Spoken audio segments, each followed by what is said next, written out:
Yesterday, I shared the moment everything stopped, but today I want to talk about the morning after because sometimes the real turning point isn't the dramatic moment itself, it's the quiet, confusing, fragile hours that follow it. For almost my entire life, there was a kind of anxiety inside me that never turned off. It wasn't nervousness, it wasn't stress, it was a constant hum under everything I did. It followed me into every room, every conversation, and every decision.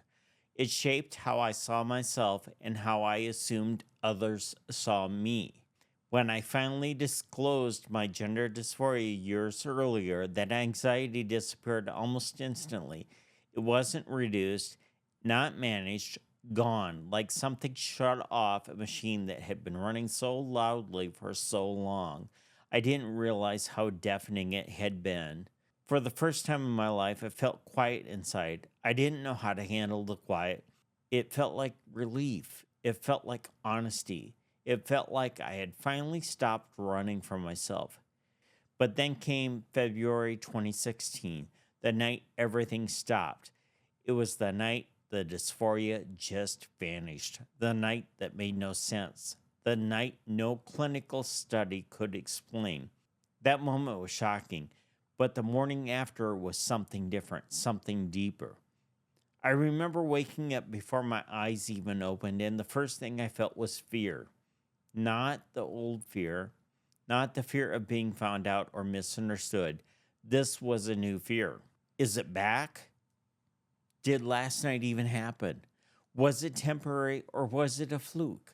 A momentary emotional glitch? I lay there perfectly still, afraid that moving might break whatever had happened. I didn't want to test it. I didn't want to know.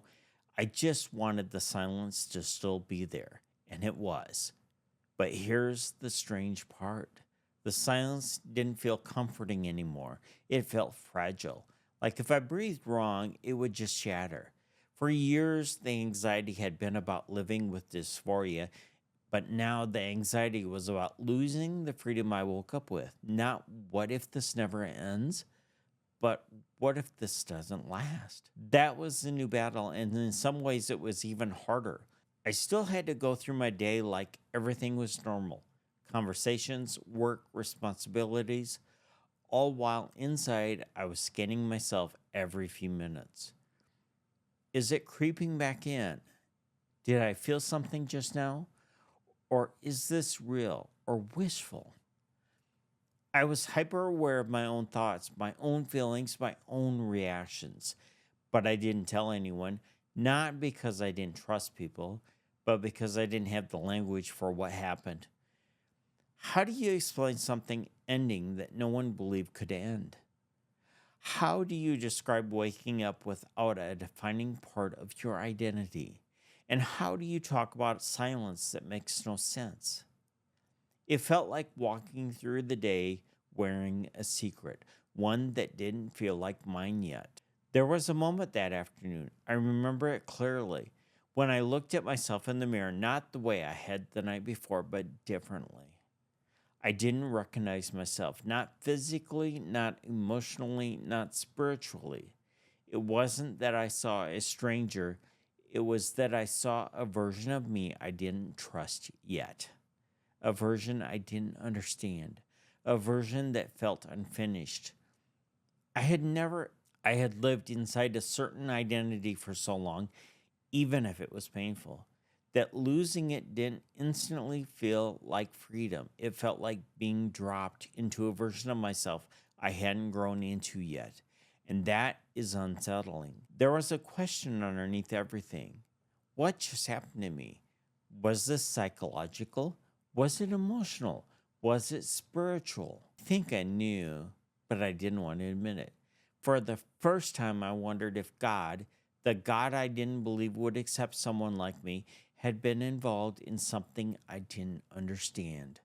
I didn't trust that thought. I didn't even want to acknowledge it, but it was there. What happened that night felt bigger than me. Here's the part I never told anyone back then. The anxiety that returned wasn't torture, it wasn't shame, it wasn't self rejection. The anxiety was simply this: I don't know who I am without that thing that used to define me. And what if this freedom is temporary? That is the kind of anxiety men feel when the addiction stops, when the marriage ends, when the job disappears, when the identity they carry for years shifts overnight. You don't panic because you're broken. You panic because you're unfamiliar, and unfamiliar is terrifying. I always believed clarity would feel like relief, like a weight lifted, like a certainty. But sometimes clarity feels like stepping out of a dark room into bright sunlight. You can finally see, but you're squinting. Your eyes hurt, and you don't yet trust what you're looking at. Clarity isn't comfort, clarity is exposure. If someone in your life suddenly stops, a craving, a habit, a desire, a belief, don't rush to fill the silence.